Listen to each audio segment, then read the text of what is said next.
یہ سن 1191 کا دور تھا۔ صلیبیوں اور مسلمانوں کے درمیان تیسری بڑی جنگ جاری تھی۔ میدان جنگ میں ہر طرف تلواروں کی گونج تھی اور فضا گھوڑوں کی ٹاپوں سے لرز رہی تھی۔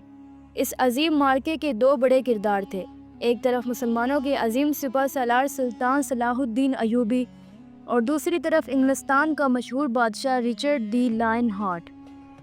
جنگ اپنے عروج پر تھی، لیکن سلطان صلاح الدین نے ایک عجیب بات نوٹ کی۔ انہوں نے دیکھا کہ شاہ رچرڈ، جو ہمیشہ اپنی فوج کے آگے رہ کر لڑتا تھا، کئی دنوں سے میدان میں نظر نہیں آ رہا۔ سلطان نے اپنے جاسوسوں کو حکم دیا کہ پتہ لگاؤ شاہ رچرڈ کہاں ہے، کہیں یہ کوئی چال تو نہیں۔ جاسوسوں نے آ کر جو خبر دی وہ حیران کن تھی۔ معلوم ہوا کہ شاہ رچرڈ کسی سازش کا شکار نہیں ہوا، بلکہ اسے شدید بخار نے آ لیا ہے۔ ریگستان کی تپتی دھوپ اور خوراک کی کمی کی وجہ سے وہ بستر سے لگ چکا تھا اور اس کے پاس پینے کے لیے ٹھنڈا پانی تک نہیں تھا۔ شاہ رچرڈ موت کے قریب تھا۔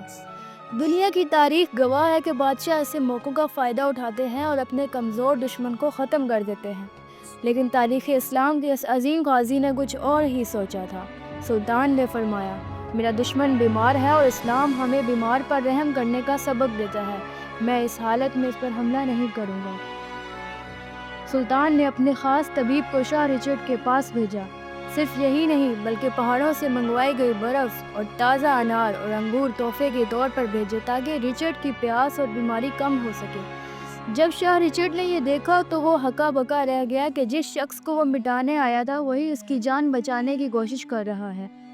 جب شاہ رچرڈ صحت یاب ہوا تو اس کے دل میں سلطان کی عزت اتنی بڑھ گئی کہ اس نے کہا، اگر مجھے یروشلم ہارنا ہی ہے تو میں چاہوں گا کہ وہ سلطان صلاح الدین جیسا بہادر اور رحم دل انسان ہی حاصل کرے۔